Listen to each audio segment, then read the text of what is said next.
জাকাতের জন্য খাত হচ্ছে 8টা। প্রথম দিবেন ফকিরদেরকে। আল্লাহ কোরআন শরীফ বলেছেন যে এদের চেহারা দেখে বুঝো জ্বর পেটে খাবার নাই অথবা সে অসুবিধায় আছে, চেহারা দেখে বুঝে তাকে সাহায্য করো। সে এমন শরীফ মানুষ আছে না, আমাদের সমাজে লোক এরকম আছে না, আছে কিনা? ঘরের মধ্যে 3 দিনও রান্না হয় নাই, কিন্তু দাড়ি টাড়ি সুন্দর করে আশ্রায়া জামাটা পরিপাটি করে গায়ে দিয়ে বেরোচ্ছে, কারোর কাছে হাত পাতে না, তার সরাপাতে তার ভদ্রতায় বাঁধে। ওনার সরাপথে বেঁধেছে, উনি চাবেন না কারো কাছে, কিন্তু উনাকে যিনি সৃষ্টি করেছেন সে আল্লাহ রাব্বুল আলামিন শোনায় দিচ্ছেন, বান্দারা আমার ওই গরিব ভদ্রলোককে খাবার দাও। ওরা হচ্ছে মিসকিন।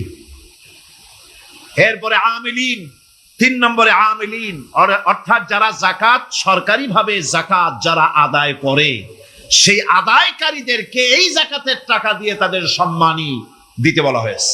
কোরআনে কারিমে এভাবেই বলা হয়েছে। নামাজ এবং জাকাত এই দুটি জিনিস হচ্ছে ইসলামের প্রধান স্তম্ভ।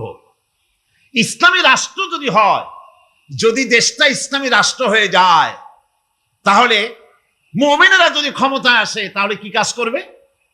আল্লাহ রাব্বুল আলামিন কোরআনে কারীমের মধ্যে বলেছেন, আল্লাযীনা ইম্মাক্কান্নাহুম ফিল আরদি আকামুস সালাত ওয়া আতাউজ যাকাত। আমার মুমিন বান্দারা যদি ক্ষমতায় আসে, মুমিনরা যদি ক্ষমতা পায়, তাহলে 4খানা কাজ করবে। কয়খান কাজ? জোরে চিল্লায় কোন কয়খান? প্রথম কাজ, ক্ষমতায় এসেই নামাজ প্রতিষ্ঠা করবে। প্রথম কাজ কি? নামাজ প্রতিষ্ঠা করবে। সে নামাজের কথা বলবো কালকে। 2 নম্বরের কাজ হলো যাকাত আদায় করবে। 2 নম্বরের কাজ কি? যাকাত আদায় করবে। যাকাত বোর্ড গঠন করবে না, যাকাত আদায় করবে। যে সরকার নামাজ প্রতিষ্ঠা করে না, সে সরকারের যাকাত বোর্ড করে যাকাত আদায় করার অধিকার থাকার কথা নয়। সুবিধাবাদ জিন্দাবাদ দিলে তো চলবে না। যাকাতের টাকা নিয়ে করেন কল্যাণমূলক কাজ, কিন্তু আল্লাহর হুকুম তো সেরকম না। আল্লাহর প্রথম হুকুম হলো নামাজ প্রতিষ্ঠা করতে হবে, তারপরে যাকাত আদায় করতে হবে। কোরআনে কারীম খোলার সঙ্গে সঙ্গে যে জিনিসটি নজর পড়ে তা হলো আলিফ লাম মিম যালিকাল কিতাবু লা রাইবা ফীহি হুদাল লিল মুত্তাকিন আল্লাযীনা ইউমিনুনা বিল গায়বি ওয়া ইউকিমুনাস সালাতা ওয়া মিম্মা রাযাকনাহুম ইউনফিকুন। এই কিতাবের মধ্যে কোনো সন্দেহ নাই, মুত্তাকিনদের জন্য কিতাব হেদায়েতের জন্য এসেছে। আর মুত্তাকি হচ্ছে তারা যারা নাকি গায়েবের প্রতি ঈমান আনে, অদৃশ্যকে বিশ্বাস করে, নামাজকে প্রতিষ্ঠা করে, আর আমি যে রিজিক দিয়েছি তার দ্বারা আমার রাস্তায় খরচ করে। ইসলাম নামাজের পরই যাকাতের জায়গাটা দিয়েছে। যেখানেই আছে আকিমুস সালাত, সেখানেই আছে ওয়াতুজ যাকাত। দেখছেন কি ধরনের একটা মিল? যেখানেই নামাজ প্রতিষ্ঠা করো সেখানে যাকাত আদায় করো। তার মানে হলো নামাজ সঠিকভাবে প্রতিষ্ঠা হতেই পারে না যাকাত ভিত্তিক অর্থ ব্যবস্থা পরিচালিত হওয়া ছাড়া। কারণ একটি গরিব মানুষ, পেটে খাবার নাই, সে নামাজ পড়তে যখন দাঁড়িয়েছে তার নিজের পেটে খাবার নাই, তার বাচ্চা অসুখে তড়পাচ্ছে, তার ছেলের পরীক্ষার ফি নাই, ফি দেওয়ার মতো পয়সা নাই, তার স্ত্রীর পরনে কাপড় নাই, নামাজ পড়তে দাঁড়িয়েছে। স্বাভাবিকভাবেই নিজের ক্ষুধার যন্ত্রণা, বিবি বাল বাচ্চার কষ্টের কথা, এগুলি তার মনের মধ্যে তোলপাড় করে উঠবে। এ কথা আল্লাহর চাইতে আর কে ভালো বুঝবে? সেই জন্য আল্লাহ পাক বলেছেন, আকিমুস সালাত ওয়া আতুজ যাকাত, নামাজ প্রতিষ্ঠা করো, যাকাত আদায় করো। নামাজ আর যাকাতকে পাশাপাশি রাখা হয়েছে। এ শুধু আপনার আমার নবীর উপরে না, দুনিয়ার সব নবীদের উপরে নামাজ আর যাকাত কি ছিল? ফরজ। হযরত ইব্রাহিম আলাইহিস সালাম এবং তার বংশের নবীদের কথা উল্লেখ করার পর আল্লাহ রাব্বুল আলামিন বলছেন, ওয়াজআলনাহুম আইম্মাতান ইয়াহদুনা বিআমরিনা ওয়া আওহাইনা ইলাইহিম ফি'লাল খায়রাত ওয়া ইকামাস সালাতি ওয়া ইতাইজ যাকাত وكانوا لنا عابدين وجعلناهم أئمة আমি সমস্ত নবীদেরকে নেতা বানাইছি। সমস্ত নবীরা কি? আর এক শ্রেণীর, কি বলবো আমি, আমার কাছে ভাষা আসতেছে না, এক শ্রেণীর ভদ্রলোক বলি, ওনারা বলেন নবীদের নেতা কওয়া যাবে না। আশ্চর্য কথা। এই আয়াতের অর্থ তারা কি করবেন? ওয়াজআলনাহুম আইম্মাতান, নবীদের কথা বলা হচ্ছে আমি সমস্ত নবীদেরকে নেতা বানিয়েছি, তাদেরকে আমি নির্দেশ করেছি ভালো কাজের, তারা কল্যাণমূলক কাজ করবে এটা নির্দেশ করেছি, নেতা বানিয়েছি।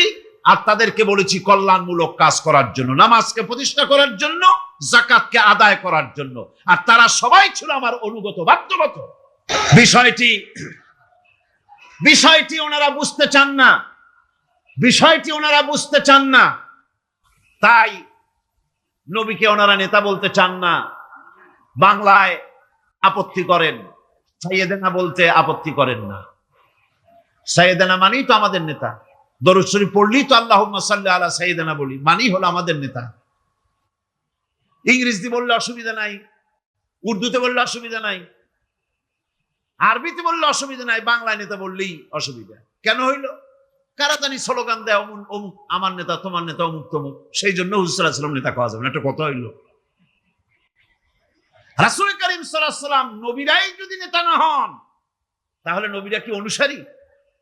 নাউযুবিল্লাহি মিন যালিক। রাসূলকে বলা হয় ইমামুল মুরসালিন। আমাদের হুজুরকে কি বলা হয়? আমাদের রাসূলকে কি বলা হয়? ইমামুল মুরসালিন। মানে কি? সমস্ত নবীদের নিয়ে উনি নামাজের, সমস্ত নবীরা একটা মসজিদে নামাজ পড়তেন, উনি সেখানে ইমামতি করতেন নাকি? না, সমস্ত নবীদের তিনি ইমাম, নেতা। সুবহানাল্লাহ। সুতরাং এটা এক ধরনের মূর্খতা। আল্লাহ পাক বলছেন আমি সমস্ত নবীদেরকে নেতা হিসাবে পৃথিবীতে প্রেরণ করেছি, তারা হচ্ছেন নেতা। তাদেরকে আমি হেদায়েত দিয়েছি, আমি হুকুম করেছি ওহীর মাধ্যমে জনকল্যাণমূলক কাজ তোমরা করো, নামাজ প্রতিষ্ঠা করো, কল্যাণমূলক কাজ করো, ফেলাল খায়রাত, কল্যাণমূলক কাজ করো, আর নামাজ প্রতিষ্ঠা করো, যাকাতকে আদায় করো। আর তার সবাই ছিল আমার বাধ্যগত।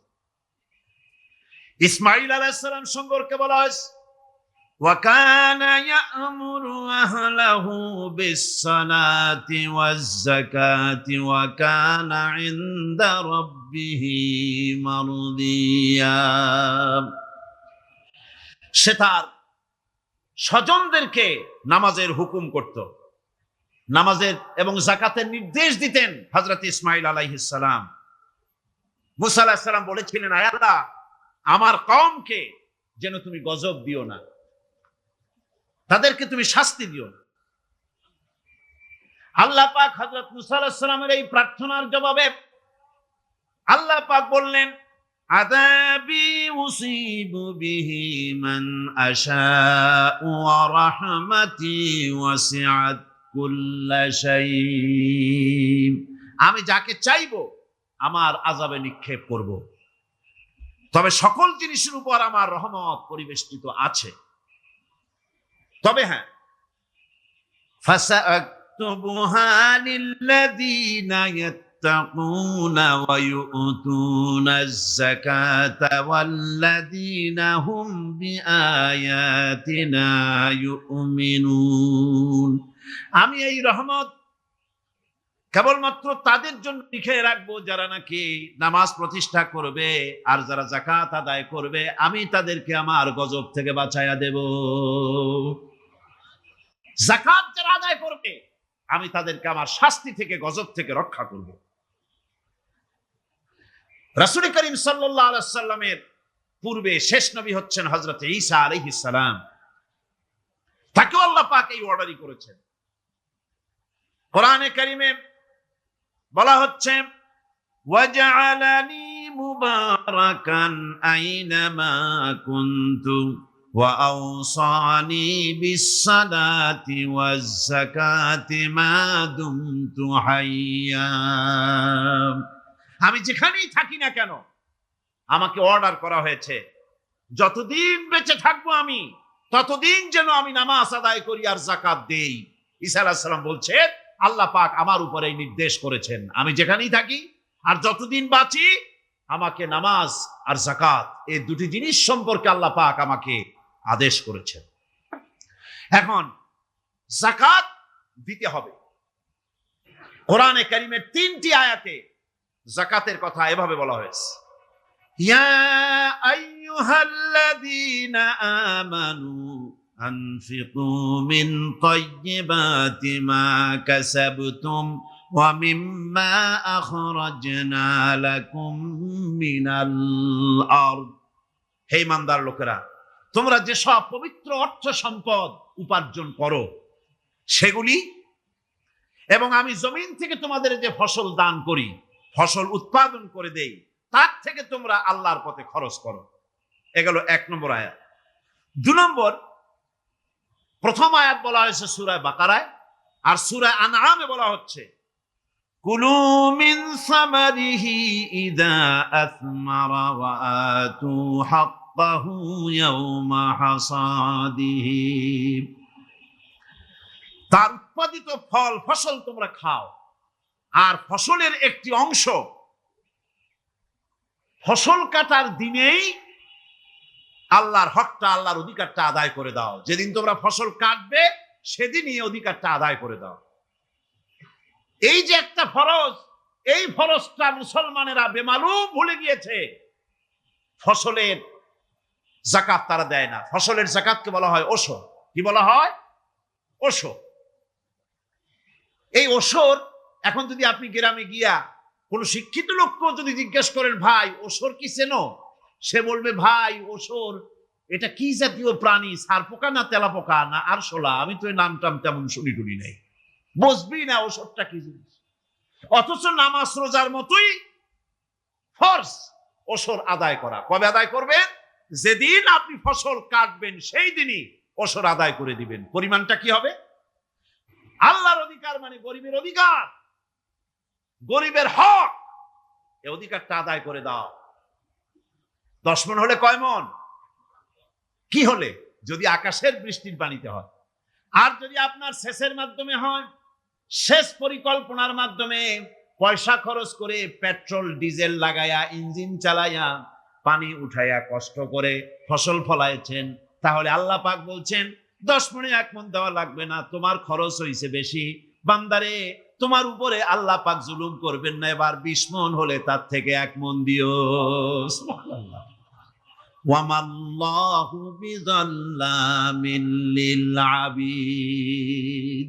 আল্লাহ রাব্বুল আলামিন তার বান্দার উপরে জুলুম করেন না। সুবহানাল্লাহ কোন। এইভাবে করে ওশরের যাকাতটা তোমরা ঠিকমতো আদায় করে দিও। ওশরটা দিও, ফসলের ওশর দিও আর টাকার যাকাত দিয়ে দিও। যারা এটা দিবে না তাদের সম্পর্কে আল্লাহ পাক সূরা তওবার ভিতরে বলেছেন ওয়াল্লাযীনা ইয়াকনিজুনা আয-যাহাবা ওয়াল ফিদ্দাতা ওয়া লা ইউনফিকুনাহা ফি সাবিলিল্লাহি ফাবাশশিরহুম বিআযাবিন আলীম। যারা নাকি স্বর্ণ এবং রৌপ্যকে সঞ্চয় করে, জমা করে, ওয়ালা ইউনফিকুনাহা ফি সাবিলিল্লাহ, আর আল্লাহর রাস্তায় তা খরচ করে না, ফাবাশশিরহুম বিআযাবিন আলীম, তাদেরকে কঠিন পীড়াদায়ক শাস্তির সুসংবাদ দাও। না, আল্লাহ বলছেন সুসংবাদ শোনাও। এটার দৃষ্টান্তটা আমার ভাষায় আমি মানুষকে এভাবে বুঝাই। ছেলে খুব দুষ্ট, দুষ্টামির ঠেলায় অস্থির, তার মা মোটেই সামলাতে পারছে না।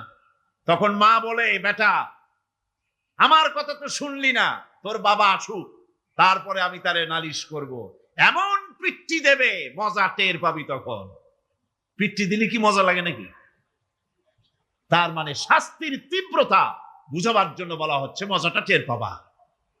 আল্লাহ রাব্বুল আলামিন বলছেন কঠিন পীড়াদায়ক শাস্তির সুসংবাদ ওদের দাও, সোনা রূপা যারা জমা করে রাখে যাকাত দেয় না, আল্লাহর রাস্তায় খরচ করে না। সোনা এখন পুরুষেরাও ব্যবহার করা আরম্ভ করছে। অবশ্য চিটাগং এ এমন কাম শুরু হয়নি। ছাত্র, শিক্ষক, অফিসার গলায় একটা সোনার চেন, শীতের দিনেও সামনের বোতাম খুলে রাখে যাতে চেনটা সকলে দেখে। মিয়া সাহেব, এটা সোনার চেন না, জাহান্নামের আগুনের শিকল পড়েছ। পুরুষের জন্য এক রত্তি সোনাও হারাম। তোমার শরীরের সৌন্দর্য বাড়াবার জন্য স্বর্ণ ব্যবহার করতে পারবা না। আর আল্লাহর রাস্তায় খরচ করলো না। রব্বুল আলামিন বলেন, ইয়াউমা ইউহমা আলাইহা ফি নারি জাহান্নামা ফাতুকওয়া বিহা জিবাহুহুম ওয়া জুনুবুহুম ওয়া যুহুরুহুম। একদিন আসবে এমন যেদিন এই সঞ্চিত ধনরাশি, সোনা দানাগুলি জাহান্নামের আগুন দিয়ে জ্বালানো হবে। আজ জাহান্নামের আগুন দিয়ে জ্বালায়া এইগুলি দিয়ে তার পিঠের উপরে আর পাঁজরে সিল মারা হবে জাহান্নামের আগুন দিয়া। বলা হবে, হাদা মা কানাজতুম লিআনফুসিকুম ফাযুকু মা কুনতুম তাকনিজুন। মজা চাখো, স্বাদ গ্রহণ করো। এ হলো তোমার সেই সঞ্চিত সম্পদ, সঞ্চিত ধনরাশি যা তুমি জমা করেছো আর আল্লাহর রাস্তায় খরচ করনি। এখন এর শাস্তি গ্রহণ করো।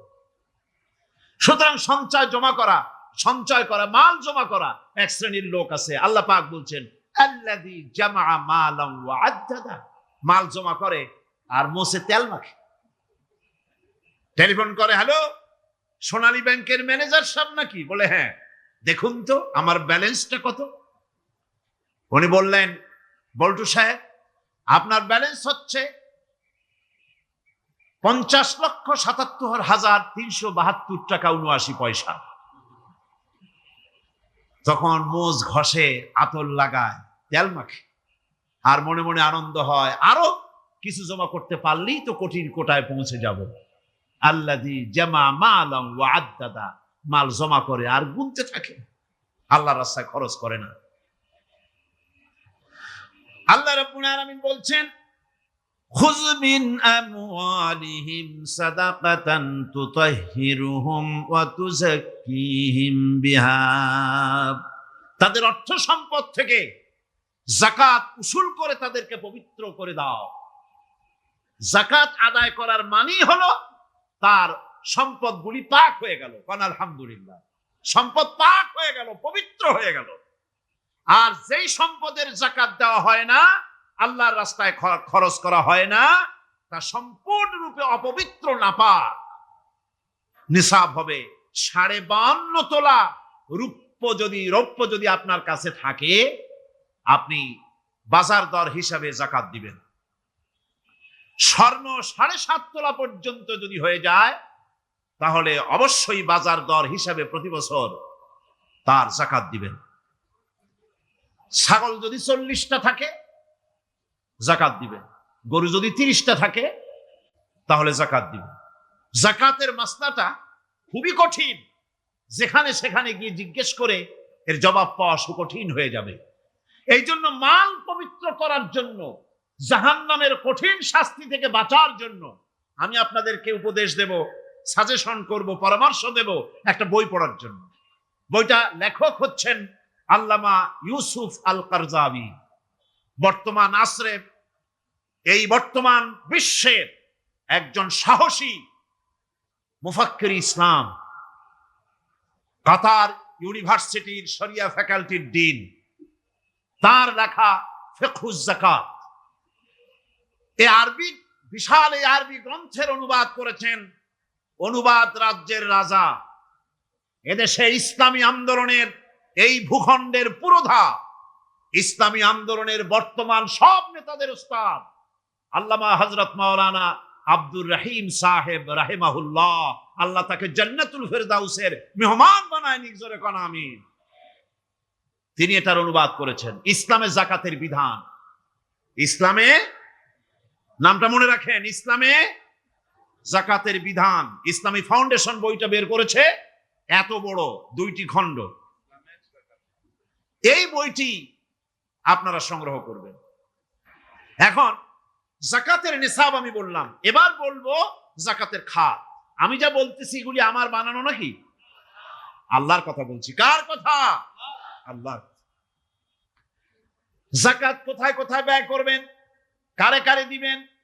আল্লাহ রাব্বুল আলামিন বলেন, ইন্নামাস সাদাকাতু লিল ফুকারাই ওয়াল মাসাকিন ওয়াল আমিলিনা আলাইহা ওয়াল মুআল্লাফাতি কুলুবুহুম ওয়া ফির রিকাব والغارمين وفي سبيل الله وابن السبيل فريضة من الله والله عليم حكيم।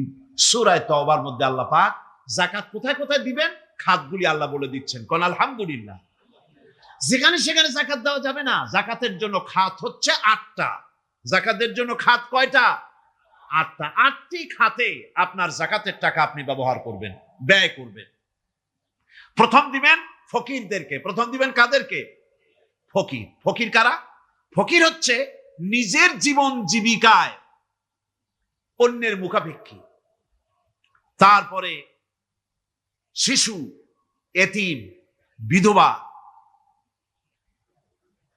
জীবন চালানো খুবই কষ্টকর, অভাবগ্রস্ত লোক, এরা হচ্ছে ফকির। আর মিসকিন হচ্ছে যারা নিজেদের প্রয়োজন উপযোগী অর্থ উপার্জন করার সামর্থ্য নাই, আর মানুষের কাছে আত্মমর্যাদার কারণে হাত পাততেও পারে না। এক কথায় এক গরিব ভদ্রলোক। আল্লাহ কোরআন শরীফ বলেছেন যে এদের চেহারা দেখে বুঝো জ্বর পেটে খাবার নাই, অথবা সে অসুবিধায় আছে। চেহারা দেখে বুঝে তাকে সাহায্য করো। সে এমন শরীফ মানুষ আছে না, আমাদের সমাজে লোক এরকম আছে না? আছে কিনা? ঘরের মধ্যে 3 দিনও রান্না হয় নাই, কিন্তু দাড়ি টাড়ি সুন্দর করে আশ্রয়া, জামাটা পরিপাটি করে গায়ে দিয়ে বেরোচ্ছে, কারোর কাছে হাত পাতে না, তার সরা পাতে তার ভদ্রতায় বাঁধে। উনি চাবেন না কারো কাছে, কিন্তু উনাকে যিনি সৃষ্টি করেছেন সে আল্লাহ রাব্বুল আলামিন শোনায় দিচ্ছেন, বান্দারা আমার ওই গরিব ভদ্রলোককে খাবার দাও। ওরা হচ্ছে মিসকিন। এরপরে আমিলিন, 3 নম্বরে আমিলিন, অর্থাৎ যারা যাকাত সরকারিভাবে যাকাত যারা আদায় করে, সেই আদায়কারীদেরকে এই যাকাতের টাকা দিয়ে তাদের সম্মানী দিতে বলা হয়েছে। ইসলামী গভর্নমেন্ট আসলে যাকাত তো আর আপনার খুশি মতো থাকবে না, যাকাত দিতে আপনি বাধ্য হবেন। যাকাত দিতে আপনি বাধ্য হবেন। যাকাত আদায় করবে গভর্নমেন্ট। কে আদায় করবে? গভর্নমেন্ট আদায় করবে, আর গভর্নমেন্ট ডিস্ট্রিবিউট করবে। ওয়াল মুআল্লাফাতিল কুলুব, মনতুষ্টির জন্য, যাদের মন জয় করতে হবে, এই ধরনের লোকদেরকে। ওয়ার রিকাব, আর গলদেশের মুক্তিদানের জন্য। ওয়াল গারিমিন, আর ঋণগ্রস্ত ব্যক্তি। তাও আবার এমন পর্যায়ের যে ঋণ পরিশোধ করতে গেলে যদি তার এমন অবস্থা হয় যে তার কাছে যাকাত দেওয়ার মতো টাকা থাকে না, এরকমের অবস্থা যদি হয়, তাহলে যাকাতের টাকা দিয়ে তার ঋণ পরিশোধ করে দেওয়া যেতে পারে। ফি সাবিলিল্লাহ। এরপরে হচ্ছে জিহাদের রাস্তা। জিহাদের রাস্তা মানে জিহাদ যখন শুরু হবে, সেই জিহাদের ময়দানে আপনি বন্দুক রাইফেল কিনে দেওয়ার সাহায্য করবেন, সেটা নয়। কিন্তু শুধু এটাকেই বোঝানো হয় নাই। ফি সাবিলিল্লাহ বলতে বোঝানো হয়েছে আল্লাহর রাস্তায় সংগ্রামরত সব ব্যাপারে আপনি সাহায্য করবেন। ইসলামী আন্দোলনের জন্য করবেন, যারা ইসলামের জন্য বইপত্র লেখে তাদের জন্য করবেন, যদি পয়সায় কুলাতে না পারে সেখানে সাহায্য করবেন। ইসলামী আন্দোলনকে বিজয় করার জন্য সাহায্য করবেন। এক কথায় আল্লাহর রাস্তা বলতে যা বুঝায় এগুলিকে দিবেন। কিন্তু চট্টগ্রামে এসে সর্বহারা হয়ে গেছে, টাকা পয়সা সব লুটপাট হয়ে গেছে, এখন বাড়ি ফেরার উপায় নাই, যাকাতের টাকা দিয়ে তাকে সাহায্য করা যেতে পারে। এই 8টি খাতে এভাবে যাকাত দেওয়ার জন্য আল্লাহ খাত সৃষ্টি করেছেন। কয়টা খাত হলো? 8টা খাত। ইসলাম যাকাত ভিত্তিক অর্থ ব্যবস্থা কায়েম করে, আর অনৈসলামিক সরকার সুদ ভিত্তিক অর্থ ব্যবস্থা কায়েম করে। যাকাত আর সুদের মধ্যে পার্থক্য কি? যাকাত হচ্ছে, এক কথায় বুঝাই, ব্যাখ্যা দেব না, এক কথায় বুঝাবো। যাকাত হচ্ছে ধনীদের কাছ থেকে নেও, গরিবদেরকে দাও। আবার শুনুন, যাকাত হচ্ছে ধনীদের কাছ থেকে নাও, গরিবদেরকে দাও। আর সুদ হচ্ছে গরিবদের কাছ থেকে নাও, ধনীদেরকে দাও। টাকায় টাকা টানে, একজনে শুনছিল টাকায় টাকা টানে, সে মনে করলো কেমনে টাকায় টাকা টানে। তারপরে সে এক ব্যাংকের সামনে গিয়ে অনেক টাকার মধ্যে নিজের একটা টাকা ছুঁড়ে মেরেছে। ঘন্টা 2 দাঁড়ায় আছে, দেখে যে তার টাকা আসে না। তখন ব্যাংকের দারোয়ান এসে পিছন থেকে গলাটা ঠেসে ধরছে, বেটা তুমি চোর নাকি, না হাইজাকার, না মাস্তান, না সাদাবাজ? কয় যে না, আমি এর কোনোটাই না। তাহলে এই পজিশন নিয়ে দেখতেছো কি? কয় যে আমি শুনছিলাম টাকায় টাকা টানে, সেজন্য আমার পকেটে একটা টাকা ছিল, ওই যে কেশিয়ার টাকাগুলি গুনতেছে ওইখানে মারলাম, দেখেনি টাকা, আমার টাকায় কিছু টাকা টানিয়ে আনে। এতক্ষণ দাঁড়ানো, আমার টাকা তো টানলই না, আমার যে একটা টাকা তাও আসে না। সুদভিত্তিক অর্থ ব্যবস্থায় গরিবরা এভাবে শোষিত হয়। শোষিত হয় কারা? গরিবরা। সিনেমা কারা বানায়? ধনীরা। শোষিত হয় কারা? গরিবরা। লক্ষ্য করেন, তাকান, আল্লাহর কথা কত বাস্তব। ধনীরা সিনেমা বানায়, শোষিত হচ্ছে গরিবেরা। রিক্সা চালায়, ঠেলা গাড়ি চালায়, মাথার ঘাম পায়ে ফেলেছে, পরিশ্রান্ত হয়েছে, বিকাল বেলায় সেই টাকা নিয়ে যাচ্ছে বাজার করতে। সিনেমা হলের সামনে যায় দেখে সর্বনাশ, যুবক একটা যুবতীর জড়ায় ধরছে 2 হাত দিয়া, নিচে লেখা কি যে প্রেম আর কত যে জ্বালা। বেচারা গরিব মানুষ মাথা গরম হয়ে গেছে এটি দেখিয়া, যে বাইরে যদি এত জ্বালা, ভিতরে না জানি কত মজা। যে টাকা দিয়ে চাউল কিনতো, সেই টাকা দিয়া টিকিট কিনে সিনেমায় ঢুকলো। এর মাথা ঘামানো পয়সাগুলি পাইলো কে? বড় লোকই পেল। বড় লোকেরা ব্যাংকে টাকা রাখে, গরিব মানুষেরা ব্যাংক থেকে টাকা লোন নেয়। কৃষি লোন নিল, গরু কিনলো, বীজ কিনলো, সার কিনলো। আকাশ থেকে বৃষ্টি হলো না, অনাবৃষ্টি, অতিবৃষ্টি, খরার কারণে ফসল হলো না। ব্যাংক কি তার লোন মাফ করবে? তার সুদ মাফ করবে? শেষ পর্যন্ত গরুটা বেচা, মায়ের হাতের, বউর হাতের শেষ চুরি গাছা বিক্রি করে লোন পরিশোধ করলো। বড় লোকের টাকা ওখানে ছিল, ওই টাকায় আরো টাকা গিয়ে জমলো, আর গরিব ফতুর হয়ে গেল। এই জন্য আল্লাহ পাক বলেছেন সুদ হচ্ছে ওয়াহাল্লাল্লাহুল বায়া ওয়া হাররামা রিবা। আল্লাহ পাক ব্যবসাকে করেছে হালাল, সুদকে করেছেন হারাম। এই সুদের মধ্যে 70টি গুনাহ, তার ছোট্ট গুনাহ হলো নিজের মায়ের সাথে জিনা করা। জোরে কোন নাউজুবিল্লাহ। টের পাইছেন? এটাই হলো ছোট গুনাহ। তাহলে বড় গুনাহ কি? বড় গুনাহ হচ্ছে আল্লাহ আর তার রাসূলের সাথে যুদ্ধ করা। নাউজুবিল্লাহ পড়ে। সুতরাং এই সুদ ভিত্তিক অর্থ ব্যবস্থার, এই সুদ ভিত্তিক অর্থ ব্যবস্থাকে নির্মূল করে দিয়ে ইসলাম যাকাত ভিত্তিক অর্থ ব্যবস্থা কায়েম করেছিল, যার ফলে মানুষ খেয়ে পরে সুখে শান্তিতে বসবাস করেছে। চুরি নাই, ডাকাতি নাই, জেনা নাই, ব্যভিচার নাই, হত্যা নাই, ধর্ষণ নাই। এমন এক সময় এসেছিল কোরআনে কারিমের বরকতে, যাকাত ভিত্তিক অর্থনীতির বরকতে, এমন এক সময় এসেছিল ময়দানে ঢোল পিটানো হতো বাজারে বাজারে, যাকাত কে নেবে, যাকাত কে নেবে, যাকাত কে নেবে। একজন মানুষও খুঁজে পাওয়া যায় নাই যে বলবে যাকাত আমার দরকার। গল্প করলাম? এটা কি গল্প? বাস্তব। হযরতে ওমর বিন আব্দুল আজিজ রাহমাতুল্লাহ আলাইহির জামানায় সাদকার টাকা নিয়ে 3টি দিন একজন ঘুরেছেন গ্রামে গ্রামে, ময়দানে ময়দানে। একটা গরিব খুঁজতেছেন সদকার টাকা দেবে, গরিব খুঁজে পাওয়া যায় না। ক্লান্ত শ্রান্ত হয়ে মরুদ্যানের ভিতরে আরাম করতেছেন, এমন সেখানে আর একটা লোক আসছে, ধুলা মলিন বড় একটা বস্কা তার সাথে।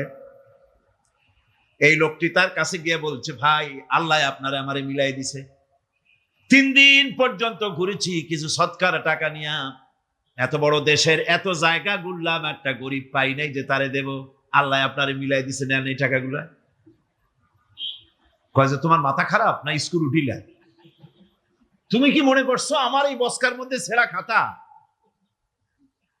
তোমার টুপলায় যে টাকা আছে আমার বস্তায় তার থেকে অনেক বেশি টাকা আছে। তুমি ঘুরতেছো 3 দিন, আমি ঘুরতেছি সপ্তাহকাল, একটা ভিক্ষুক পাই নাই। এটা কিসের বরকতে? ইসলামী অর্থনীতির বরকতে। যখন কিসের বরকতে? কপাল পোড়া জাতি, কপাল পোড়া জাতি। কার দিকে? যিনি আকাশ এবং জমিনের স্রষ্টা, সব কিছুর মালিক যিনি, তার দিকে আমি মুতাওয়াজ্জা হলাম। নামাজের অর্থই হচ্ছে মুতাওয়াজ্জা হওয়া, মুখ ঘুরিয়ে দেওয়া, চেহারা ঘুরিয়ে দেওয়া।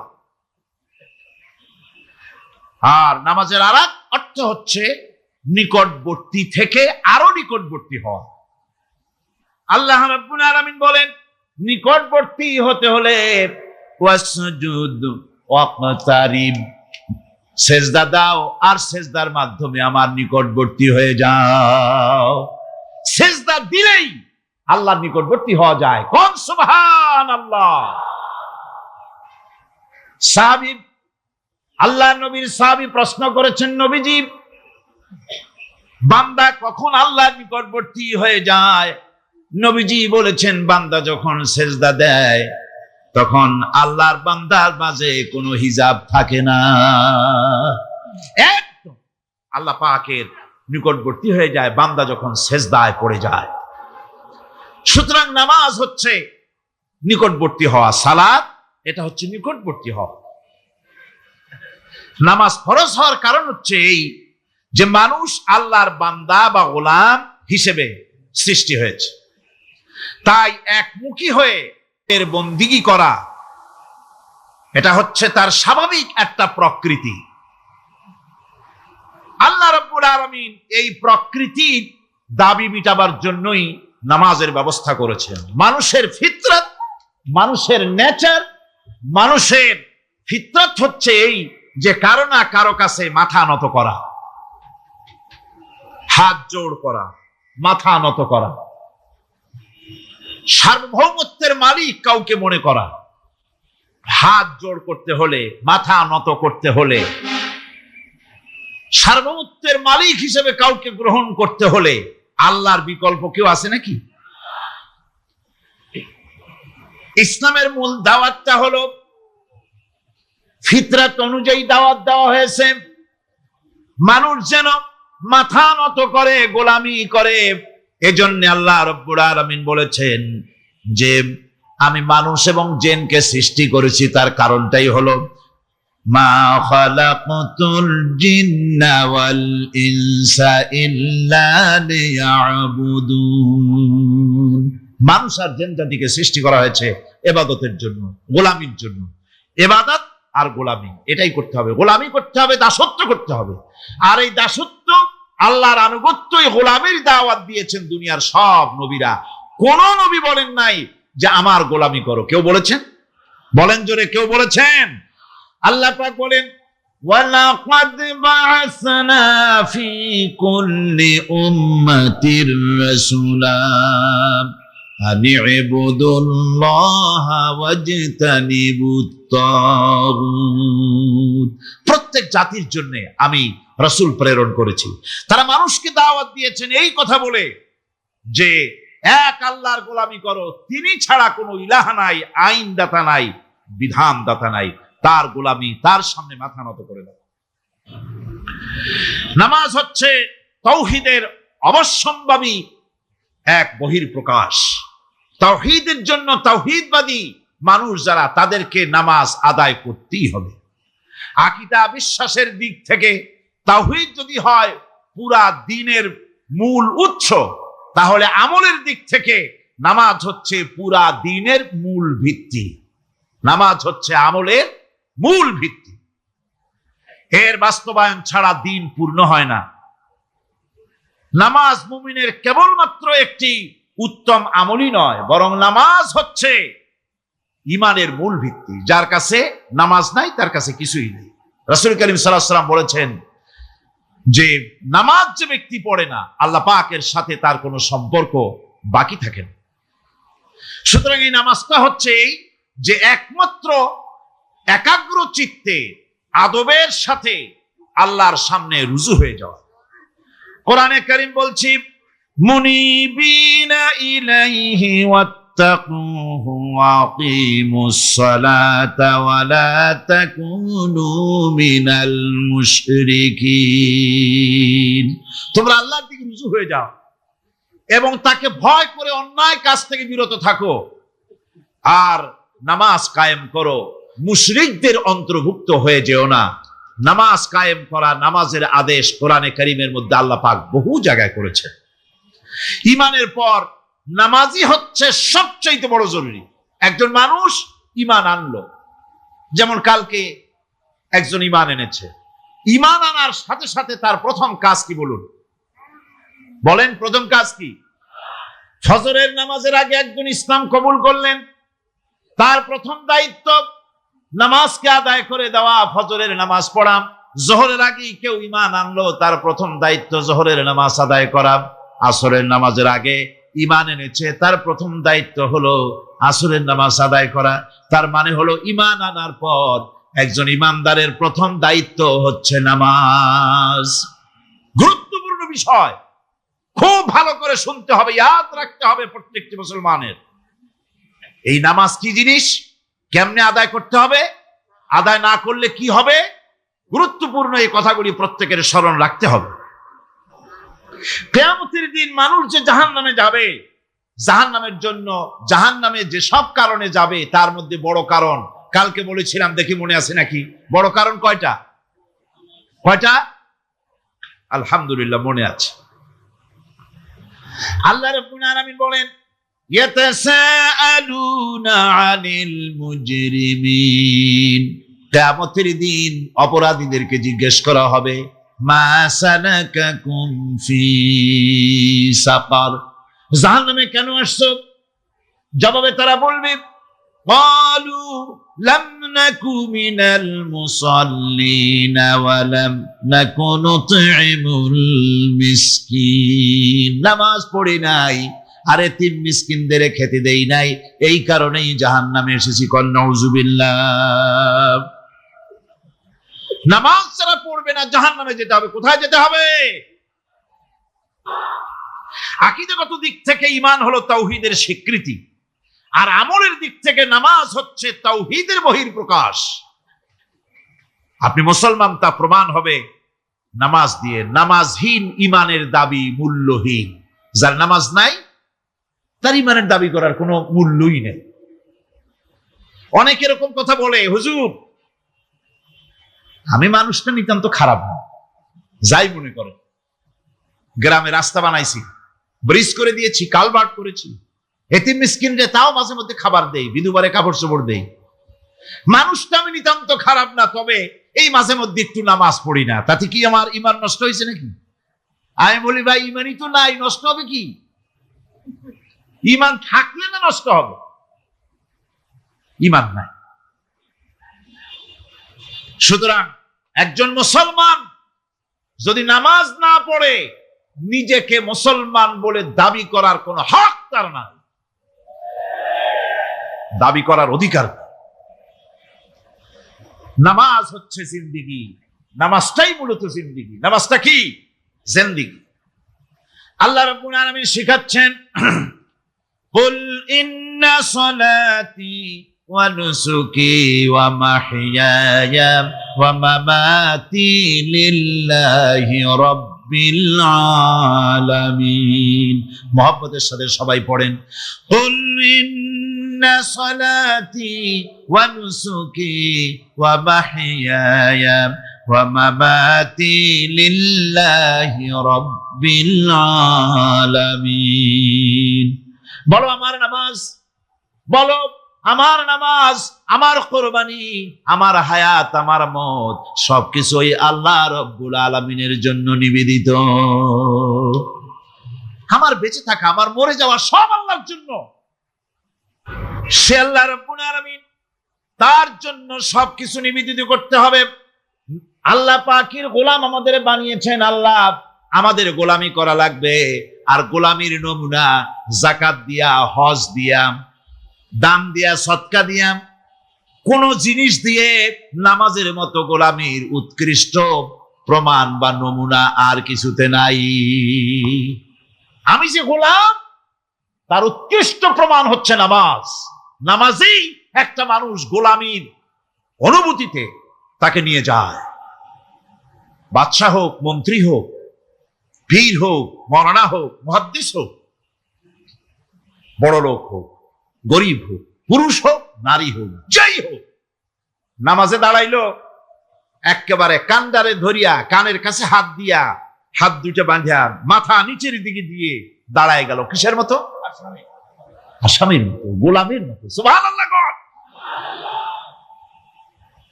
এদিক ওদিক তাকাইতে পারবে না, চোখটা থাকবে সেজদা যেখানে দিবা সেখানে।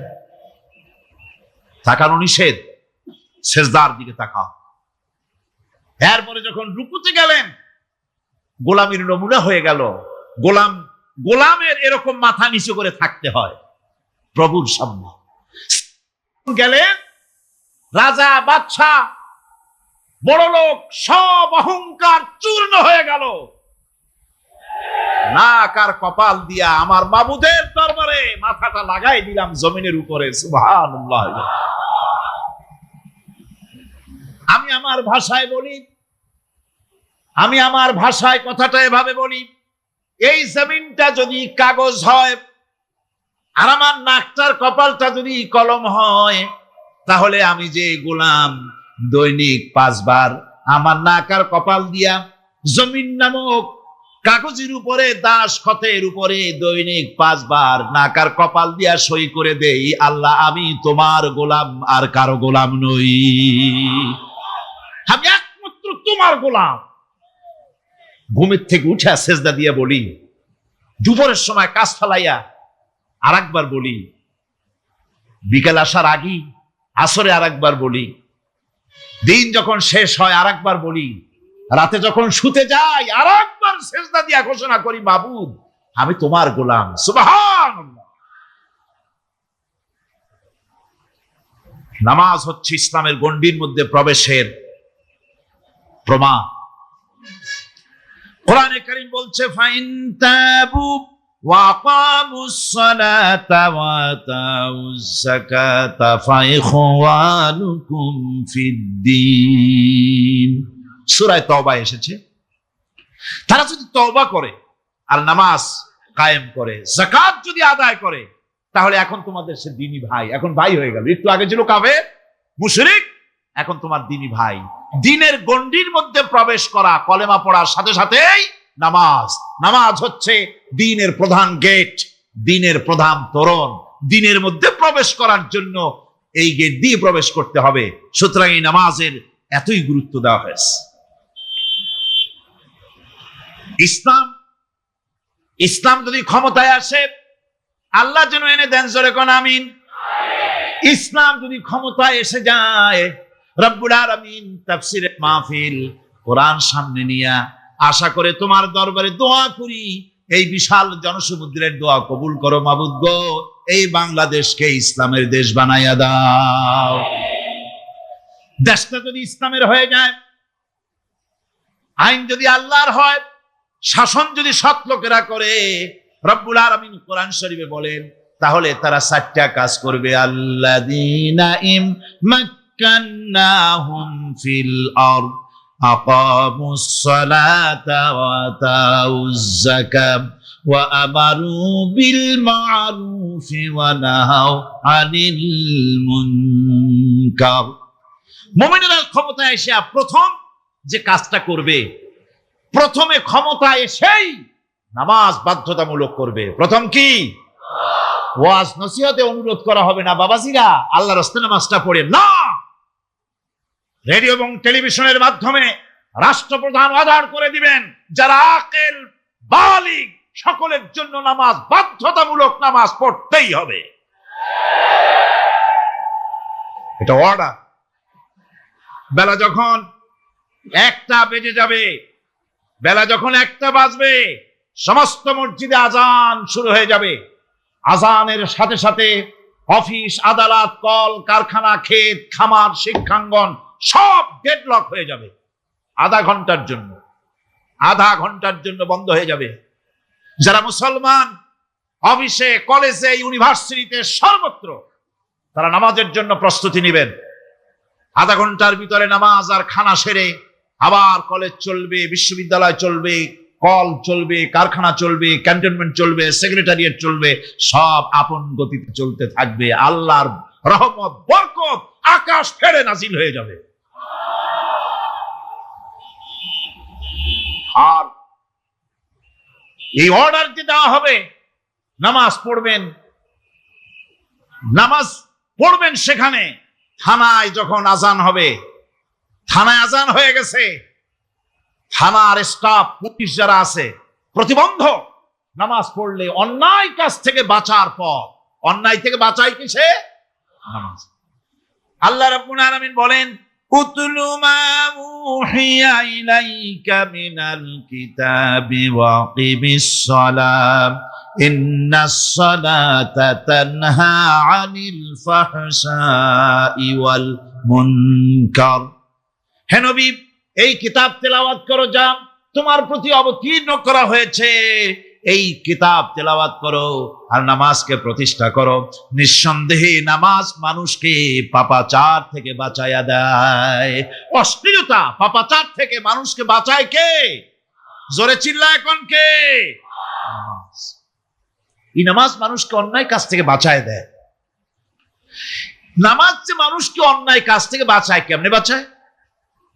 আমরা যে নামাজ পড়ি, এই নামাজে তো আমাদেরকে অন্যায় কাজ থেকে বাঁচাইতে পারে না।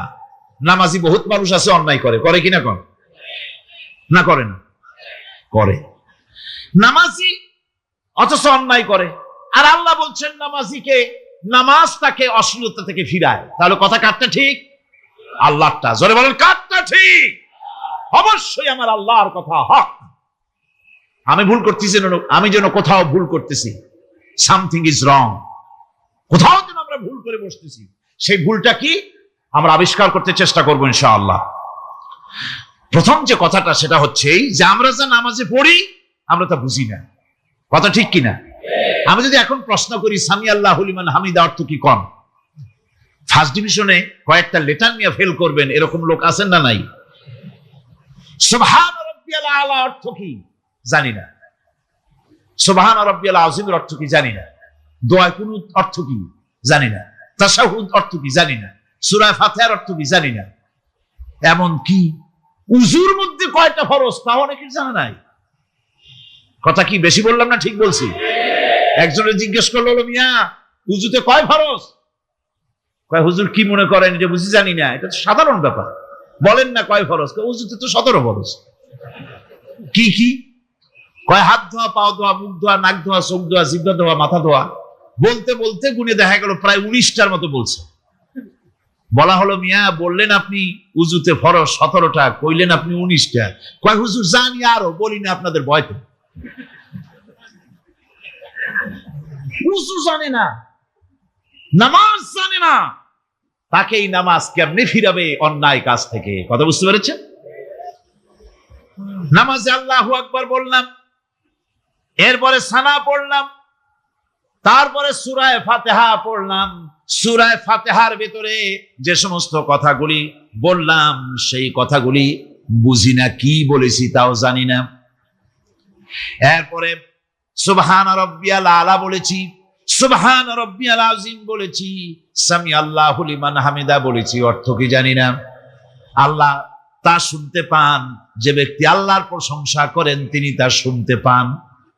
নামাজের মধ্যে আইডিয়া দেওয়া হচ্ছে, তুমি যে আল্লাহর জন্য নামাজ পড়তেছো, প্রশংসা করতেছো, এটা এমন নয় যে আল্লাহ পাক দেখছেন না বা শুনতেছেন না। তুমি যা বলতেছো, প্রশংসা করতেছো, আল্লাহ পাক তা শুনতে পাচ্ছেন। সামি আল্লাহু লিমান হামিদা, সুবহান রাব্বিয়াল আলা। আমি মহান সর্বশ্রেষ্ঠ আল্লাহ রাব্বুল আলামিনের পবিত্রতা ঘোষণা করছি, আমি তার প্রশংসা করছি। সূরা ফাতিহার কি আমরা বলি আপনারা ব্যাখ্যা দেখে বুঝে নিয়েন, সেগুলি আমি এখানে বলে বাকি কথা সব শেষ করতে পারবো না। নামাজে কি পড়েন সেটা যদি জানতেন, অবশ্যই আল্লাহ রাব্বুল আলামিনের কথা কার্যকরী হয়ে যেত। ইন্নাস সালাতা তানহা আনিল ফাহশাই ওয়াল মুনকার। নামাজ মানুষকে পাপের কাজ, অশ্লীলতা থেকে ফিরাতে পারে। আল্লাহ ইন্না বসায়ছেন, নিশ্চয়ই, বেশক, অবশ্যই নামাজ পাপ থেকে ফিরাবে। কিন্তু কেমনে ফিরাবে নামাজ তো বুঝি না, নামাজ তো বুঝি না। খালি সেজদা দেয় জনমের মতো, আর সেজদা কি? নামাজে যদি দেখে ইমাম দেরি করতেছে, আত্তাহিয়াত পড়তে দেরি হয়ে যাচ্ছে, পিছন থেকে সিগন্যাল মারে, প্রথম প্রশ্নই হতো তুমি নামাজ পড়ো কিনা। ইলেকশনে যদি একজন উলঙ্গ মানুষ এসে দাঁড়ায়, ভাইরা এবার আমার বোতল মার্কা বাক্স, উলঙ্গ মানুষ এসে ভোটে দাঁড়াইছে, আপনারা ভোট দিবেন? দিবেন। ওইটা কাপড় প্রতিষ্ঠিত আছে বলে, লুঙ্গি প্রতিষ্ঠিত সমাজে আছে বলে উলঙ্গ মানুষকে আপনি ভোট দিবেন না। নামাজ যদি প্রতিষ্ঠিত থাকতো সমাজে, বেনামাজি মানুষ যদি এসে মঞ্চে দাঁড়ায়া যতই বলতো আমি ক্ষমতায় গেলে এই করব সেই করব, নামাজ প্রতিষ্ঠিত থাকলে পরে বেনামাজিরে কেউ ভোট দিত না। নামাজ যদি প্রতিষ্ঠিত থাকতো তাহলে অফিসের অফিসার তো দূরের কথা, বেনামাজি অফিসের ঝাড়ুদারের চাকরিও তার কিসমতে জুটতো না যদি নামাজ প্রতিষ্ঠিত থাকতো। এর নাম হলো নামাজ কায়েম হওয়া। নামাজ কায়েম থাকলে এই অবস্থার সৃষ্টি হতো। এই জন্য আল্লাহ পাক বলেছেন নামাজকে কায়েম করতে হবে। নামাজ হবে সব ভালো কাজের মানদণ্ড। সমস্ত ভালো কাজের মানদণ্ড কি? নামাজ। নামাজ আমাদেরকে বড় রকমের শিক্ষা দেয়। কি শিক্ষা দেয়? নামাজ আমাদের শিখায় ঐক্য আর ভ্রাতৃত্ব।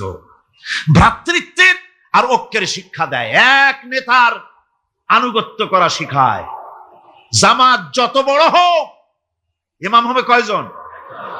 একজন ইমাম হবে। আর এই ইমাম মানে কি? নেতা। ইমাম মানে কি? নেতা। নির্বাচন শিখায় নামাজে। নেতা নির্বাচন কে শিখায়? নামাজ শিখায়। বোঝেন খুব ভালো করে। কিভাবে? মনে করুন চট্টগ্রাম শাহী মসজিদে ইমাম প্রয়োজন। এখন সেই ইমাম নেওয়ার জন্য ইন্টারভিউ কল করা হলো, বিজ্ঞাপন দেওয়া হলো পত্রিকায়। অনেক আলেম আসলেন। ইন্টারভিউ বোর্ডে যারা বসলেন তারা ইন্টারভিউটা কিভাবে নেবেন?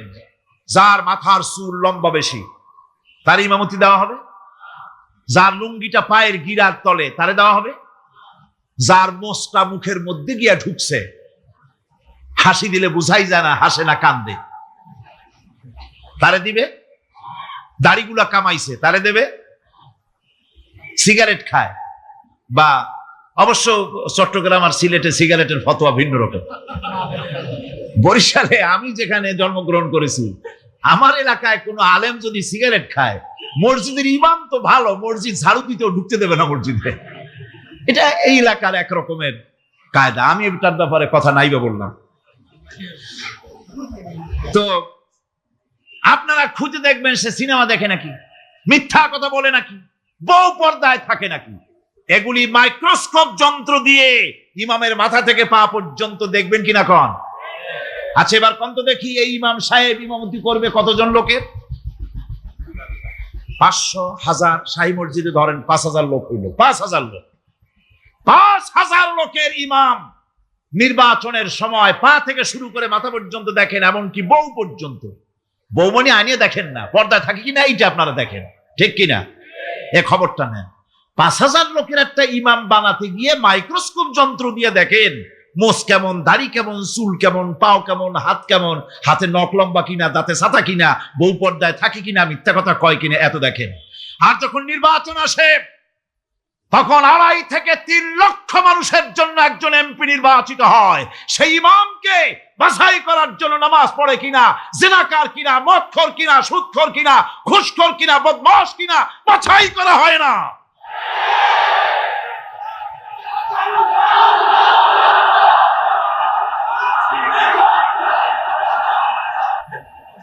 নামাজ আমাদেরকে এটা শিখায়। ইমাম কেমনে বানাইতে হবে, কোন সুবহানাল্লাহ। নামাজ ঐক্য শিখায়, নামাজ ভ্রাতৃত্ব শিখায়, নামাজ পারস্পরিক মহব্বত শিখায়, নামাজ নেতা কেমন হওয়া উচিত, নেতা নির্বাচন শিখায়। আবার নেতা ভুল করলে তার ভুল বলা যাবে না, এরকম হতে পারবে না। নামাজের ভিতরে ইমাম যদি ভুল করলে আপনি লোকমা দিবেন, সুবহানাল্লাহ, আল্লাহু আকবার বলবেন। যদি তিনি সংশোধন না হলেন আবার দেন, তাতেও সংশোধন হলো না আবার দেন। 3 বার লোকমা দেওয়ার পর যদি ভুল সংশোধন না করে নামাজ ছেড়ে দেন, ইমামকে বের করে দেন, নতুন ইমাম নিয়োগ করেন। যারা ক্ষমতায় যাবে, আপনি রাষ্ট্রের ইমাম যারে বানাবেন, সেই রাষ্ট্রীয় ইমাম যদি জনগণের ইচ্ছার বিরুদ্ধে যদি চলে, 1 বার লোকমান দেন, 2 বার লোকমান দেন, 3 বার দেন, তারপরেও যদি না নামে, ঘাট ধরে নামে না। নামাজ আপনাকে নেতা নির্বাচন, নেতাকে প্রতিষ্ঠিত রাখা, নেতার আনুগত্য আপনাকে শেখায়।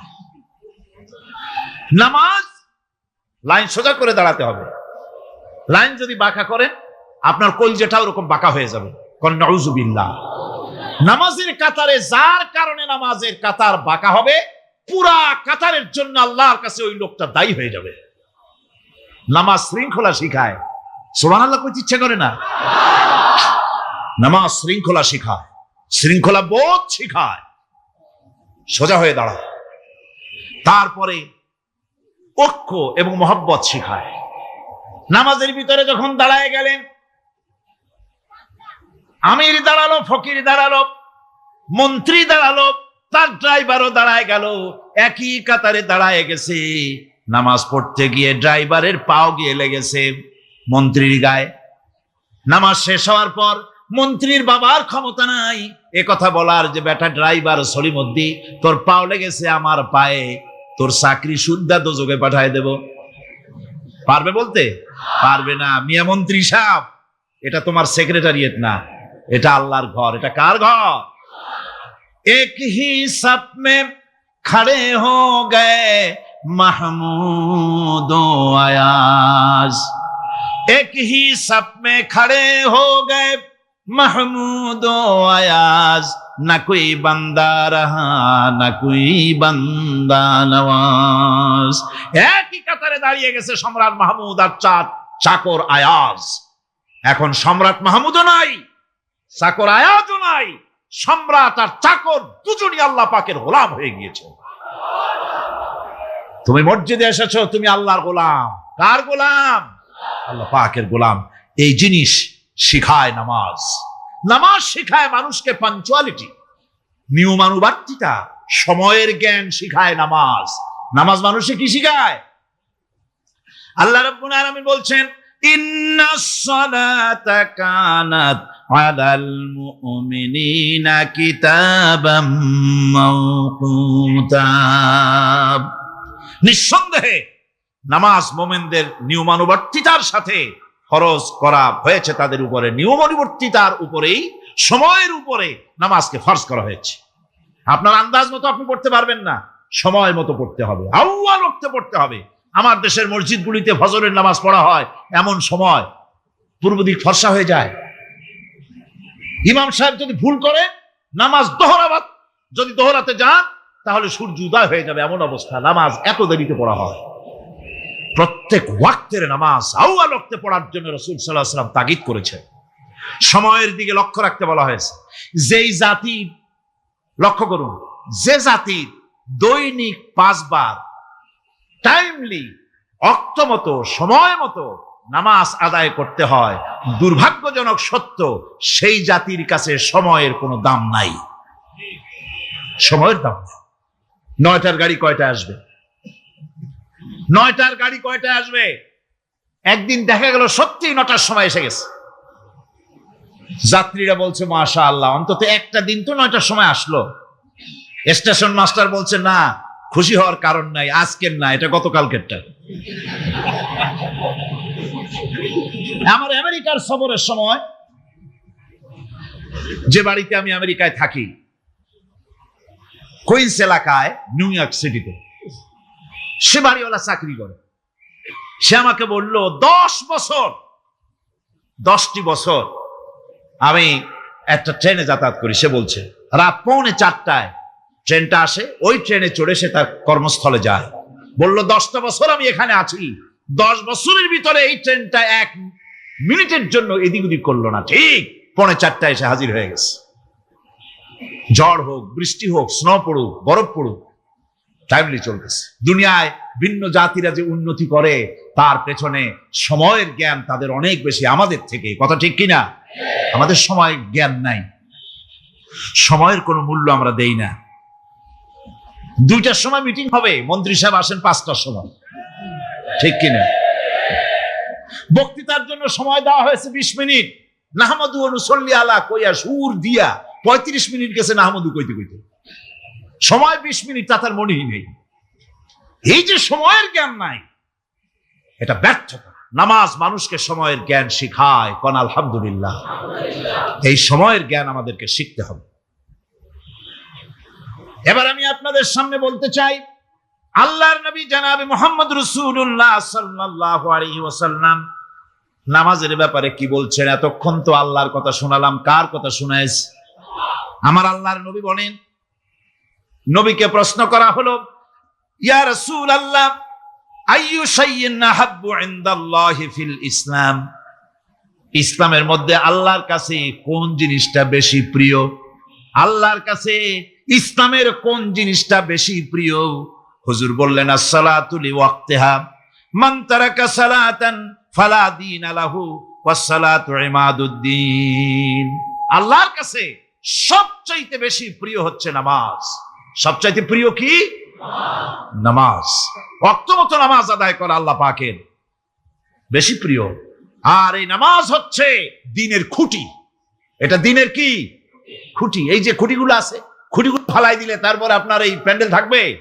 থাকবে না। বিল্ডিং এর পিলার ভেঙে দেন, বিল্ডিং টিকবে? ঘরের খুঁটিগুলি উড়ায় ফেলেন, ঘর টিকবে?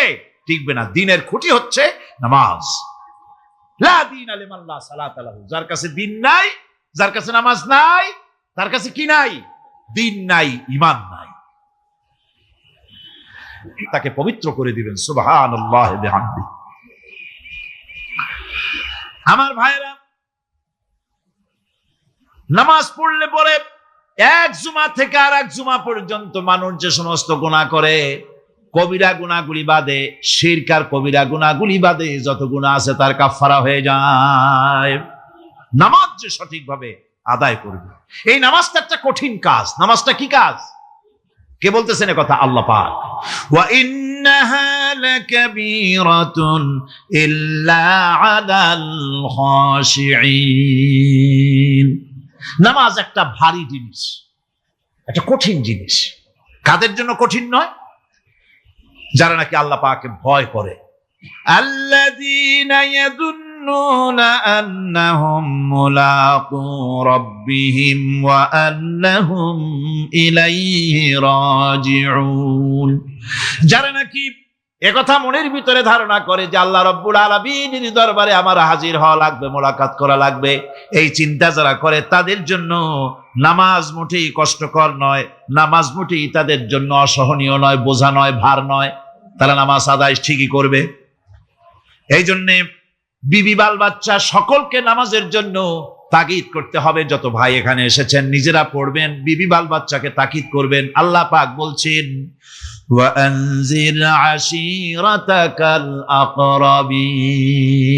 তোমার নিকটবর্তী যারা আছে তাদেরকে তুমি আল্লাহর ভয় দেখাও। নামাজের জন্য তাদেরকে বলো, আল্লাহর ভয় তাদের অন্তঃকরণের মধ্যে সৃষ্টি করে দাও। আর এই নামাজ পড়তে হবে জামাতের সাথে। নামাজ পড়তে হবে কিছুর সাথে? জামাতের সাথে। রাসূল করিম সাল্লাল্লাহু আলাইহি ওয়াসাল্লাম বলছেন, হুজুরের কাছে, আল্লাহর নবীর কাছে হযরতে আবু হুরায়রা রাদিয়াল্লাহু তাআলা আনহু হাদিসটি বর্ণনা করেছেন। হুজুরের কাছে একজন অন্ধ লোক এলো। সেই অন্ধ লোক এসে বললেন, হুজুর আমি তো চোখে দেখি না, জামাতের যে গুরুত্বের কথা আপনি বললেন, আমাকে কি রুখসত দেওয়া যায় নাকি? আমি অনেক সময় সাথী সঙ্গী পাই না, আমাকে কি রুখসত দেওয়া যায় নাকি? হুজুর বললেন, হ্যাঁ তোমাকে রুখসত দেওয়া গেল। অন্ধ যখন হেঁটে যাচ্ছিলেন, নবীজি তাকে আবার ডাকলেন, ডেকে জিজ্ঞেস করলেন, অন্ধ নামাজের মসজিদের আজান কি তোমার কানে যায়? বলে, হ্যাঁ আমি আজান শুনি। হুজুর বললেন, আজানের জবাব দিবা, মসজিদে এসে জামাতে নামাজ পড়বা। একজন অন্ধকে রুখসত দেওয়া হয় নাই। মসজিদে আজান শোনার পর ঘরে বসে যদি নামাজ আদায় করেন, নামাজের হক আদায় হবে না। হুজুর সাল্লাল্লাহু আলাইহি ওয়াসাল্লাম বলেছেন, মসজিদে আজান হওয়ার পর যে ব্যক্তি ঘরে বসে নামাজ পড়ে, আমার ইচ্ছা হয় ঘরটা আগুন দিয়ে জ্বালাই দেই।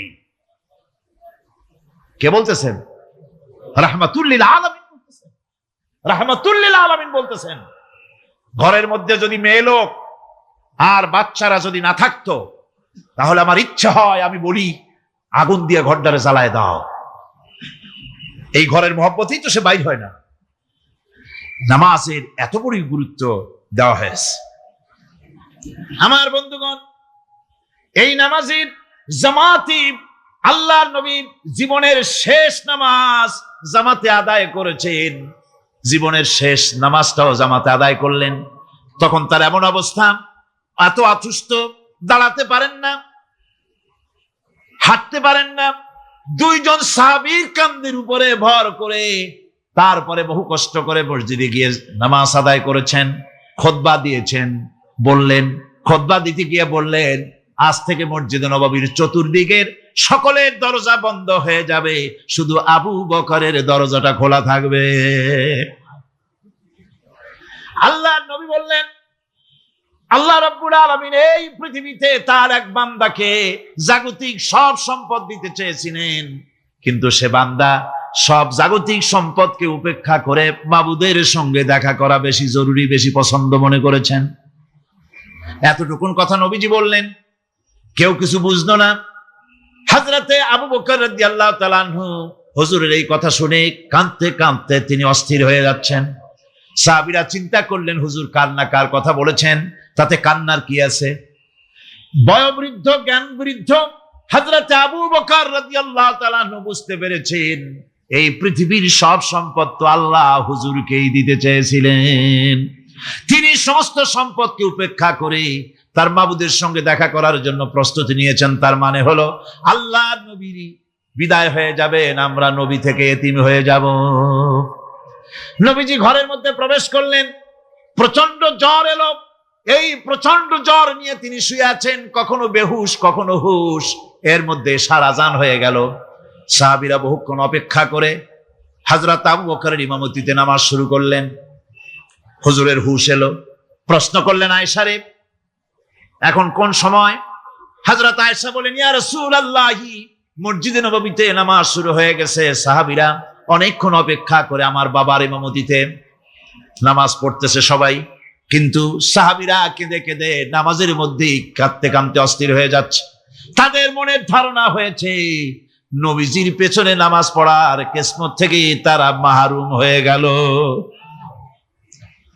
নবীজি বলেন, আয়েশা দরজা খুলে দাও আর আমার মাথাটা একটু উঁচু করে ধরো, আমি একটু নামাজের দৃশ্যটা দেখি।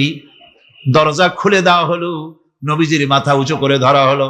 নামাজের জামাতের দৃশ্য দেখে নবীজি আবার শুয়ে পড়লেন। হযরত মা আয়েশা লক্ষ্য করে দেখেন নবীজির দুই চোখের কোনা দিয়া পানি পড়তেছে। মা আয়েশা জিজ্ঞেস করেন, ইয়া রাসূলুল্লাহ, নামাজের দৃশ্য দেখে চোখে কেন পানি এলো? হুজুর বলেন, আয়েশা রে, এটা কোনো দুঃখের পানি নয়, এটা তৃপ্তির পানি। এই যে জামাত নামাজ পড়তেছে লোকেরা, এই জামাত কায়েমের জন্য তায়েফের ময়দানে অনেক রক্ত আমার ঝরেছে। উহুদের ময়দানে দান্দার মুবারক শহীদ হয়েছে, সাহাবায়ে কেরাম জীবন দিয়েছে। এই যে জামাত আমি দেখতে পেলাম, ভবিষ্যতের একটা ছবি যেন চোখে ধরা পড়লো। আমার মনে হলো কিয়ামত পর্যন্ত এই পৃথিবীতে আমার যত উম্মত আসবে তারা এইভাবে করে জামাতে নামাজ আদায় করবে। নবীজি মাথার কাছে মালাকুল মউত যখন এসে গেছেন, আমার ভাইরা, এই পৃথিবীতে যত নবীরা এসেছিলেন মৃত্যুর সময় সমস্ত নবীরা শেষ কথা যেটা বলেছেন, হাদিস, সমস্ত নবীরা উম্মতের জন্য মৃত্যুর মুহূর্তে শেষ কথা যেটা বলেছেন সেটা হলো আসসালাত, আসসালাত, নামাজ, নামাজ। আমার নবী যখন বিদায় হয়ে যান, বিদায় মুহূর্তে মেয়ের কথা বললেন না, কলিজার টুকরা নাতির কথা বললেন না, জামাইয়ের কথা বললেন না, স্ত্রীর কথা বললেন না, মৃত্যুর সময় শেষ কথা বললেন আসসালাত, আসসালাত, ওয়া মা মালাকাত আইমানুকুম, নামাজ নামাজ, আমার উম্মতেরা নামাজ, আমার উম্মতেরা নামাজ ছেড়ে দিও না, নামাজ। যেই নবী উম্মতের জন্য এত কাঁদলেন, নামাজের জন্য এত কথা বলে গেলেন, আল্লাহ রাব্বুল আলামিন নামাজের জন্য এত নির্দেশ করলেন, নবীজি ইন্তেকালের সময় নামাজের কথা বলে দিলেন, সেই মুসলমান আজ নামাজ আদায় করে না, নামাজ পড়ে তো নামাজ শুদ্ধ হয় না। হযরতে হুযায়ফা রাদিয়াল্লাহু তাআলা আনহু তিনি একবার ইয়েমেন সফর করেছিলেন, এক মসজিদে নামাজ পড়লেন, একজনকে তিনি নামাজ পড়তে দেখলেন, নামাজ পড়তে দেখে তিনি অপেক্ষা করলেন, লোকটার নামাজ হয়ে যাওয়ার পর তিনি প্রশ্ন করলেন, আল্লাহর বান্দা, তুমি কতদিন এরকমের নামাজ পড়তেছ?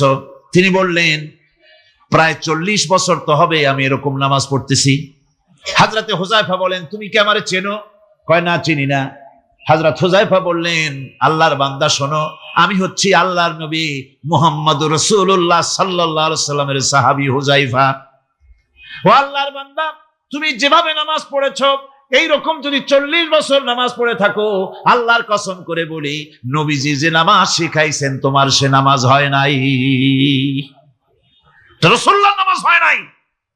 নামাজ পড়লেই হবে না, রাসূলুল্লাহ বলেছেন, সাল্লু কামা রাআইতুমুনি উসাল্লি, নামাজ পড়ো সেইভাবে যেভাবে আমারে পড়তে দেখো। বিশ্বাস করুন ভাইরা, নামাজ যদি না হয়, হরতাল করিয়া, মিছিল করিয়া, বিক্ষোভ করিয়া, যে কোনো আন্দোলন করে ইসলামকে বিজয়ী করা যাবে না যতক্ষণ পর্যন্ত নামাজ সহি না হবে। নামাজ হচ্ছে ফাউন্ডেশন, নামাজ নাই কিচ্ছু নাই। ঠুকঠাক করে 2টা সেজদা দিয়ে উঠে যাবেন, আপনার ইসলামী আন্দোলনের 4 পয়সার দাম নাই। নামাজ আগে, জিহাদের ময়দানেও নামাজ, যেখানে আছেন ওখানেই নামাজ পড়তে হবে, আর তা পড়তে হবে আদবের সাথে, মুহাব্বতের সাথে। আপনারা বিরক্ত হচ্ছেন না তো? হাদিস শরীফ থেকে শোনাচ্ছি, আল্লাহর নবী এক জিহাদ থেকে ফিরে এসেছেন, রাত কাটাচ্ছেন, শিবির তাবু গেড়েছেন, কয়েকজনকে পাহারার দায়িত্ব দিলেন রাতের বেলায় পাহারা দিতে, বাই রুটেশন, 2 জন ঘুমাবে, 2 জন পাহারা দেবে।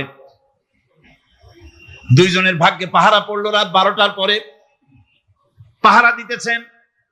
2 জনের একজন বলল, 2 জন জেগে না থেকে আমরা একজন ঘুমাই, একজন পাহারা দেই, কোনো অসুবিধা হলে আমার উঠায় দিও। বলে ঠিক আছে। একজন ঘুমায় গেল, একজন পাহারা দিতেছে। তিনি আবার মনে করলেন, খামোখা দাঁড়ায় না থেকে সময়টা নামাজের মধ্যে কাটায় দেই। তিনি নামাজ পড়া শুরু করে দিলেন। দুশমন এসে গেছে। দুশমন দূরে দেখতেছে, একটা গাছের মতো দেখা যায়, অন্ধকারে মানুষ না গাছ বোঝার জন্য তীর নিক্ষেপ করলো।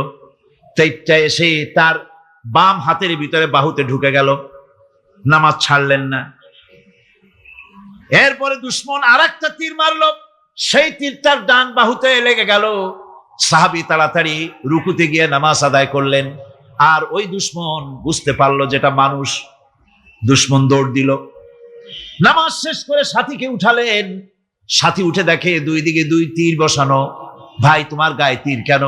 বললেন, আপনি যখন ঘুমায় গেলেন আমি ভাবলাম খামোখা দাঁড়ায় থেকে সময় নষ্ট না করে সময়টা নামাজের মধ্যে কাটাই। নামাজ পড়তেছিলাম, তীর আসলো বাম দিকে, কিন্তু নামাজে এত মজা পাচ্ছিলাম তেলাওয়াতে, তীর ঢুকেছে আমি খেয়াল করি নাই। আবার আরেকটা তীর ঢুকেছে আমি খেয়াল করি নাই।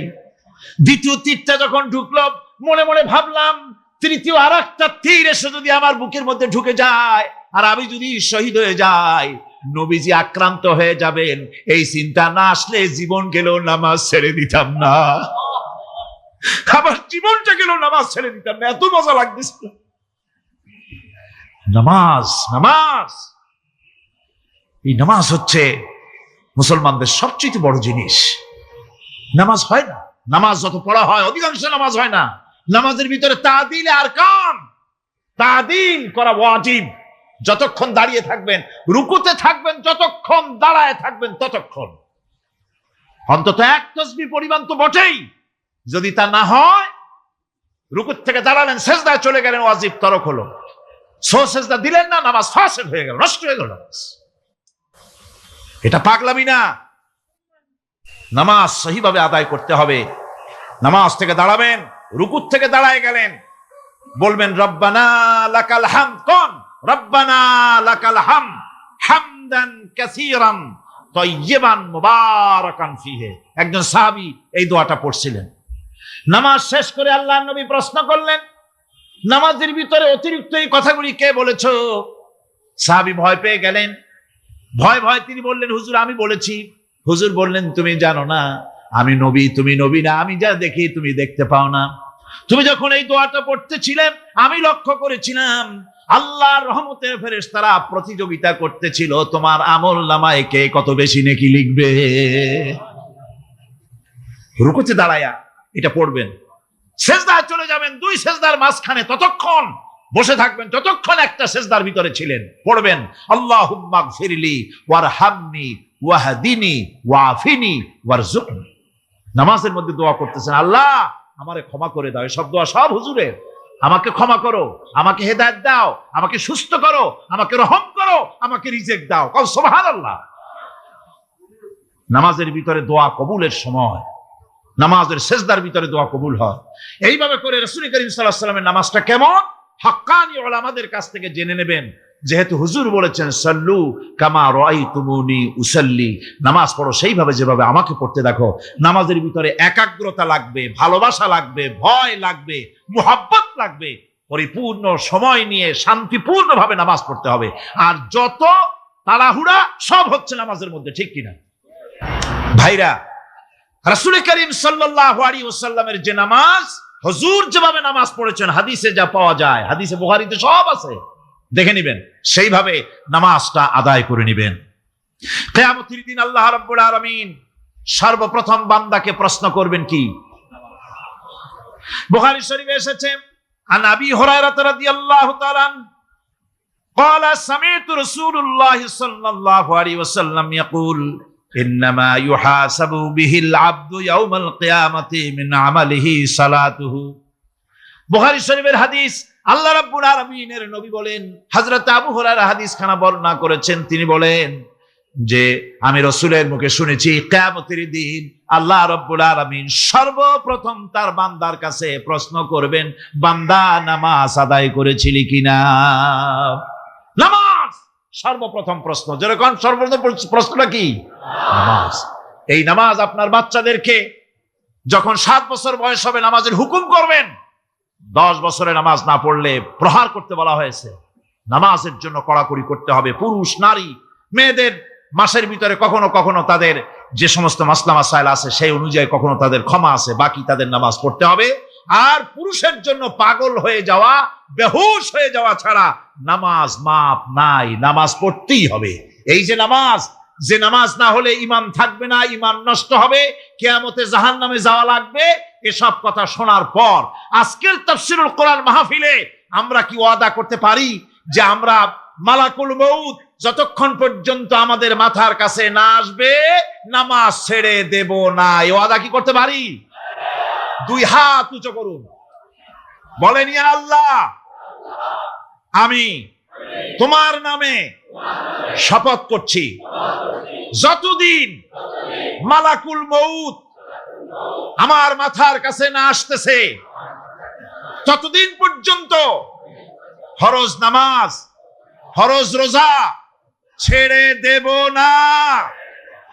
ইয়া আল্লাহ মৃত্যু পর্যন্ত আমার এই ওয়াদা পালনের তৌফিক আমাকে দান করো, আমিন। আল্লাহ পাক আমাদের এই ওয়াদা মঞ্জুর করুন, জোরে কোন আমিন। আলোচনার শেষ পর্যায়ে এখন আমরা মুনাজাতের দিকে যাব। দাঁড়ানো ভাইয়েরা সবাই বসেন, মুনাজাতের শরীক হন। আল্লাহ রাব্বুল আলামিন নামাজের জন্য আমাদেরকে